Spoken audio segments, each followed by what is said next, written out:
Foxywriter, Brandy Ackerley. I create worlds with words. But today I don't know if I feel like I'm doing a good job creating those worlds. Okay, no, that's a lie. I know I'm a good writer. But I just got my novel back from my editor. And every single time their critique feels like you're just stabbing me with spears of truth, and that I'll never write a never good word, if I ever have. Now, fortunately, this isn't my first time receiving critique. So I know that while I feel like all is lost right now, that nothing is actually all that bad. I also know that given like 2 days, maybe 3 at the most, I'll be like raring to like work on this book and fix it to solve the problems and make it way better. And no matter how bad I feel it is right now, it's not that bad. And I know that her critique is going to help me make this story be the best it can be. And I know that it wasn't at that stage yet. As for the actual critique, what does she say? Well, I'm going to be a bit vague because I don't want to spoil anything. But she has identified one huge issue that I had, but I couldn't identify. Really? Brought up an issue of theme that I had started to add, but I never actually brought to fruition. And identified that I tend to make all of my characters really unlikable in my first drafts. Yes, in case you were wondering, apparently all of my characters tend to start life as assholes. And then I cut back on that and make them, real people. There are, of course, also a lot of minor things that need to be fixed up individually, but those are small things like, do you use this as a capital and not a capital? Because you seem to be switching here. Yeah, that sort of stuff always happens. I would like to say, before anyone wonders, like, is she being too harsh with your book? Are you sure? 100% she is not wrong with these issues. They are issues that I had been ignoring and hoping I was wrong when I did acknowledge them. There are also things that anyone but an editor wouldn't catch, supported by the fact that my 2 beta readers may have acknowledged that something wasn't hitting right, but not why.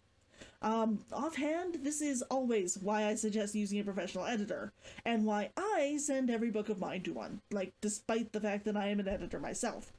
You are always too close to your own work to see the errors, and a professional editor will help your novel more than anyone else's opinion will, especially in the early drafts. So, yeah. I have a lot to fix, and probably a lot of rewrites again.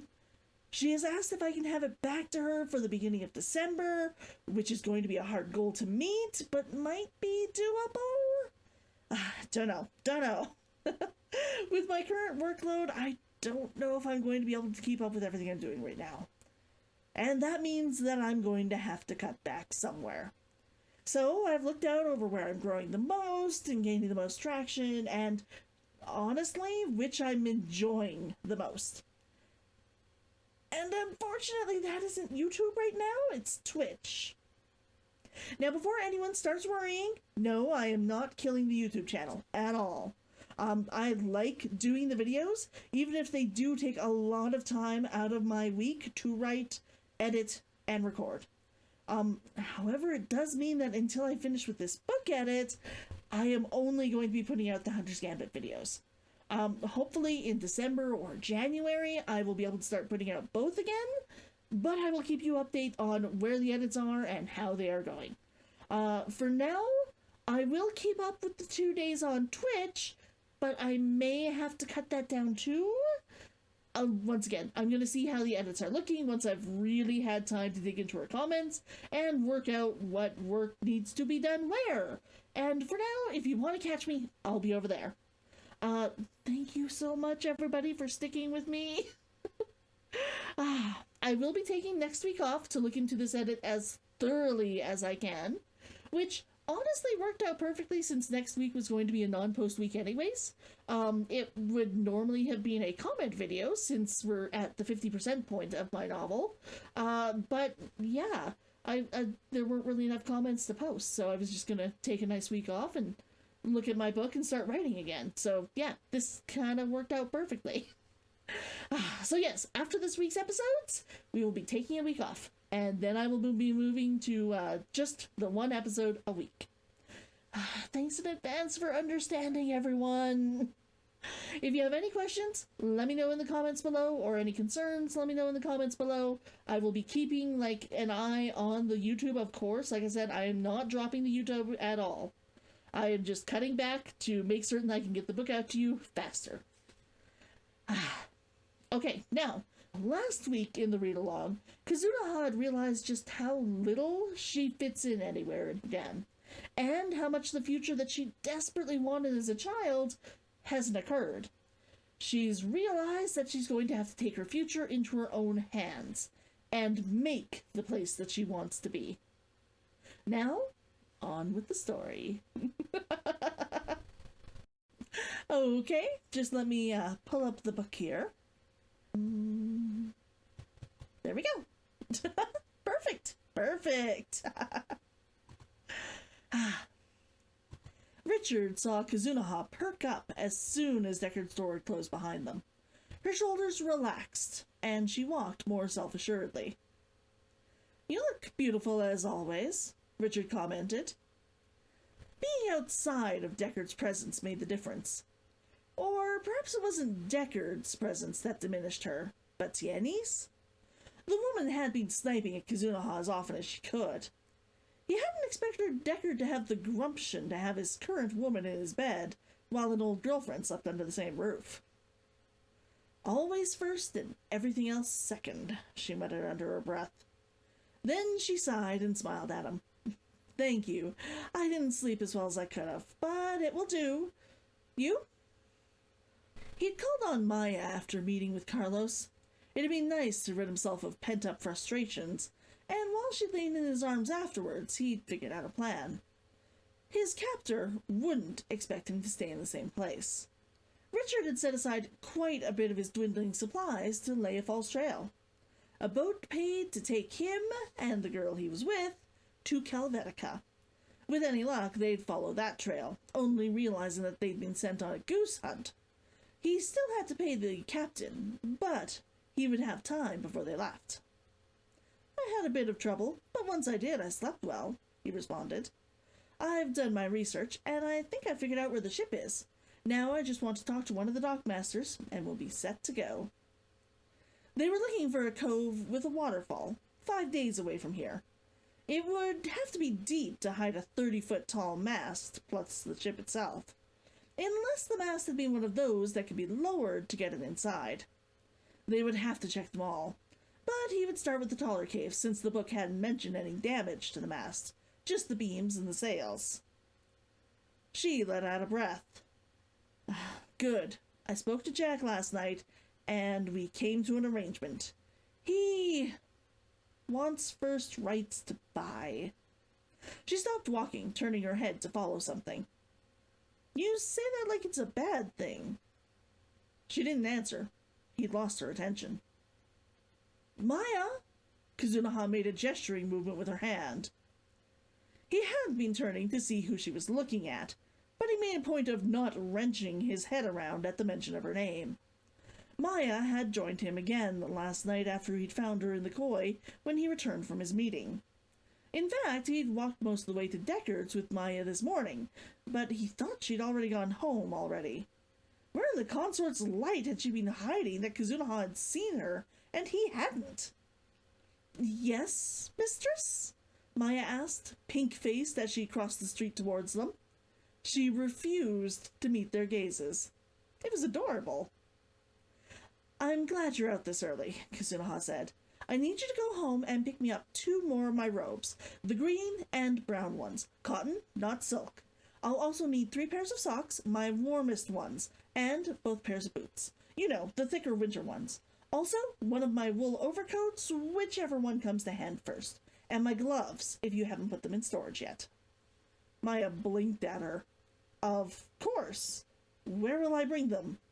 "To Deckard's, if you can't find me." "Of course, mistress. May I tell your sister what time you'll be back?" Kitsune-Ken's grin was a wolf baring its teeth. reminding a pack member to know their place. I'll be staying out for a few days. That's why I need the clothes. Maya's eyes narrowed as she looked at him. Then she bowed to Kitsune-Ken and left. His goddess had always said that love and pleasure were separate, and he believed that. He only wished he knew how to convince women who didn't follow Kristinel's religion of that truth. Kitsune-Ken continued walking. She slowed down near the church and took out 2 copper coins. A jovial man dressed in an amber frock of a priest of a dead god of the Corvidai called to her. Ah, Lady Kitsune-Ken, will you be coming to the sermon today? She smiled at him. Unfortunately not. I do have a donation, though, if you don't mind performing a blessing. His sigh was almost theatrical. Ah, one day you'll join us, child. The priest took her coins, though, running his hands over her body, about an inch above her skin, calling upon one of the less-known prophets of Eros to offer her wisdom. A moment later, they were on their way again. Don't you follow your own people's deities? He asked, remembering her gesture towards the little shrine at her home. I do, she said, but I see no reason not to hedge my bets. All of them can't be right, so I give service to all of them when I can. Richard couldn't even imagine the mental gymnastics that would take. Have you heard of the goddess Kristinel? She blinked on him. The goddess of the West, is she not? Something about love and fertility? The market around the church to Eros was busy, and everyone stepped out of their path. He could see that Kitsune-Ken noticed, though he didn't think that any of these villagers would notice how uncomfortable it made her in return. Not quite. She's the deity of lust, yes, but also of paper, creation, and new beginnings. In my home country, she's the chief deity. Kitsune-Ken tilted her head, and he was reminded again of how he thought she was Kristinel herself come to Earth. She wasn't that beautiful or unreal now. She hadn't lost that touch of divinity, but she wasn't carrying the goddess within her now. Perhaps he saw more than just her beauty when he looked at her. A heady thought. Why lust? She asked. I can understand paper and the ability to create objects seemingly out of nothing, but lust doesn't seem to match the other items in her care. Richard smiled. Kristinel teaches that lust creates bonds between people. That said, she also believes that the world is unfair and will always be so. You make the world bow to you, or you will bow to it. Therefore, lust is a tool like any other, and one that is so often overlooked. It is Kristinel's favored weapon. There can be no greater gift to her than to whisper a secret learned only through the plying of that gift. Kitsune-Ken raised an eyebrow. Why worship her, then? She sounds less ethical than most. If her words hadn't been said by her detractors for eons, he may have taken offense. Instead, he kept his smile. Not so. There is no greater dishonor to her than pure dishonesty. Lying is forbidden to her most devout worshippers. Which was why most of his own people had learned how to obscure the truth almost as easily as they breathed. Interesting, Kitsune-Ken said. She looked thoughtful. You are one? Of her most devout worshippers? No, I am only a follower, not one of her chosen. I do follow her tenets when I can, though. She has some interesting festivals, and... The sailor was her consort, wasn't he? Kitsune-Ken asked. I seem to recall that somebody told me that. She had a sailor for a consort, and he became the deity of the sea? Cardinte had been human before he'd become the deity of civilization, which was why his symbol was often bits of gold fitted into an obsidian backing. He created a boat out of paper she gave us, folding it hundreds of times to make its shape. They say Kristinel was so pleased that when he was found outside of his village by creatures bent on destroying him, she made his boat 10 times its size, and he sailed out of their reach. From then on, he sailed the seas, bringing the gifts of maps and seafaring techniques to all of the tribes of the Kenedra, the people that lived on the island that became Kalek Estate. Very interesting. I would love to find out more later. Perhaps on our trip? Of course. Now, what was this thing you mentioned about first sell rights? Jack has contacts on the docks. In addition to his other jobs, he's the one you go to if you need to sell something less than legal. He's a bit put out that you asked me rather than him, and he thinks that he'll be able to sell the dolls and the rest back to a specific family. He won't charge anything to buy the items for us, but he does want the right to look over anything we're planning to sell and buy it without ending up in a bidding war. He's also going to want a discount on it. Like you said, though, I'll cover that. He didn't like the idea, but the other option was not buying supplies and trying to live off the land entirely while they were out there. A bidding war would have gotten them more money, of course, but essentially Jack was offering himself as a middleman, assuming that he could run the bidding war and profit off of it. Since Richard preferred to keep himself to the shadows as far as that sort of work went, he'd accept it. How much? 8.5%? Lower than it could have been. And while it was steep for one to cover entirely, he could also offer to take some of that cost himself at the end. And is he what happened to your robe? He'd considered not bringing her bag just so he could see her in it again. He'd been more relieved than he thought to see her put on her robes again. Something about her looked wrong when she was clothed like a poor dock worker. Kitsune-Ken's voice was even as she answered. Jack offered to keep it for me. What? Richard almost stopped walking, but Kitsune-Ken didn't even slow down. Why wouldn't you just take it home? I didn't want to go home, and I didn't want to hire someone to take it over, since that would alert my sister that I'm leaving. With Maya coming to Deckard's with my other items, though, I can give it to her, and she'll make sure that it's cleaned and returned. Maya can even tell her that I sent it back already. Richard didn't think it was as easy as she seemed to think it would be, but he smiled. He'd see what the situation was before he left the man's house today. But he's agreed to help? She nodded. Yes. I assume he'll have words for you along the vein of, you'd better take care of her, too. Ignore it. Nobody here knows just how capable I really am. She stopped in front of a large house, plain and less well-kept than Kitsune-Ken's mansion. The colors and paints were mismatched, and it was clear that while it was kept up, the upkeep happened less frequently. Kitsune-Ken stepped up to it, knocking. Jack, we're here. A thin man with paler skin than Kitsune-Ken opened the door. He had unremarkable brown hair and eyes, though the care he took was obvious.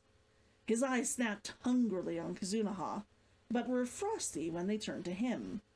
The man smiled at Kitsune-Ken. I hadn't expected to see you this early. Which told Richard a lot about this bastard. Mostly that he was one. Almost nobles like him were the same everywhere. They wouldn't talk to someone below their imaginary station when they could talk to someone that they did consider their equal.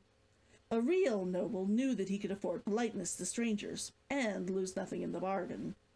This one still needed to feel like he was better than other people.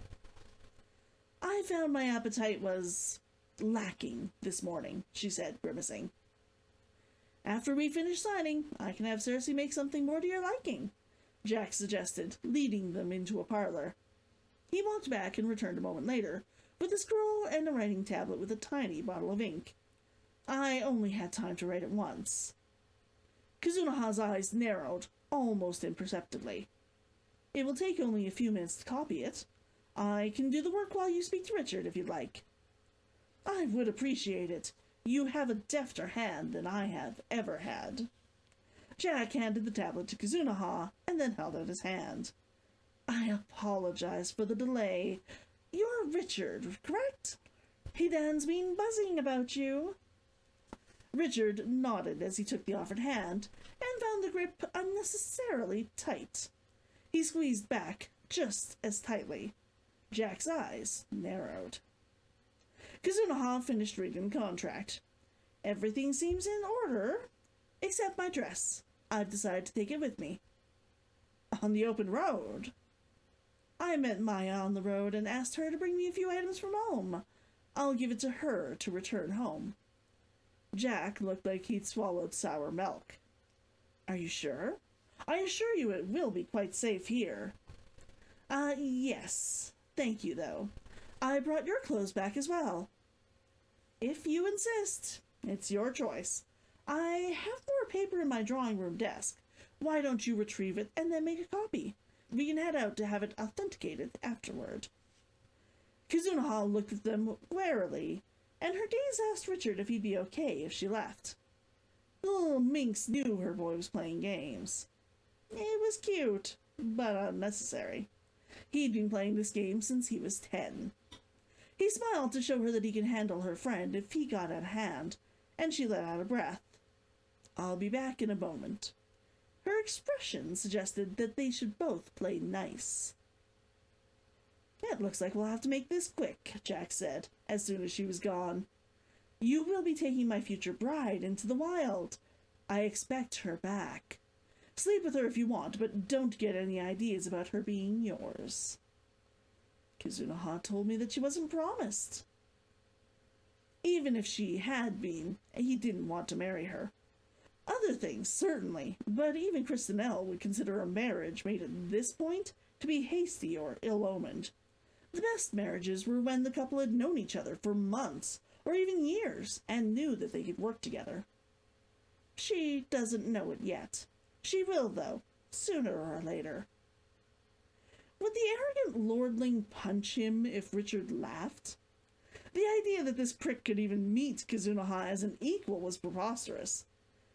No need for him to shatter the poor man's dreams. Richard would let the peacock prance if it made the dumb bird happy, and didn't inconvenience Richard in the meantime. Oh, I don't think that'll be a problem, Richard told him, unable to stop the smile that crept onto his face. Good, Jack said. You seem an enterprising young man. I have a proposal you might want to consider. Somehow, Richard wasn't surprised. He probably thought himself quite brilliant. Those were some of the easiest people to con. I'm listening. If you do find something and decide you don't feel like sharing it, I would be willing to compensate you. For keeping her out of trouble while on the road, let us say. The man had no idea how to read him, and Richard didn't have the time or the crayons to explain where he'd gone wrong. On the other hand, it meant that, even if they found nothing, this trip wouldn't be a total bust. For him, at least. How much compensation are we talking about? Enough for you to live comfortably for a few months. In some other city. Richard nodded once, just before Kitsune-Ken came out. How are you boys getting along? She was carrying a sheaf of papers in one hand, swishing them from side to side in her haste to dry them off. Splendidly, Jack said, smiling widely. Richard restrained an urge to kick Jack in the teeth. Later, perhaps. Instead, he smiled at Kitsune-Ken. At the very least, we understand each other better. He certainly understood the arrogant peacock better. Do you have your list of supplies somewhere in that pile as well? I do, she said, handing the pile to him. How long will it take you to purchase the materials? A day, perhaps 2 at the most. Where are you staying? Please send it to the koi, she said. And we'll want receipts, Richard said. Of course, Jack said, willing to be conciliatory now that he believed they had an understanding. I wouldn't want anything distracting you while you're on the road. Okay! Oh, just let me put the book down here. Here we go. Perfect! Oh, okay, so that's going to be it for me for this week. Once again, if you have any questions or comments, please leave them below and I'll try to answer them as soon as I can. As a final reminder, after Friday's video, we won't have another one on this channel until October 13th. And going forward, I will only be posting the Hunter's Gambit videos, just for the next few months. And that will be all for me today. Lots of changes, but I'm already starting to feel more confident on my choices and my editing, and my mind is starting to work out how to fix the novel, so that's good. I'll see you all on Twitch or here on the 13th. Okay? Oh, thank you everybody for the support. Again, thank you. I appreciate it so much. Okay, I will see you guys later. Bye!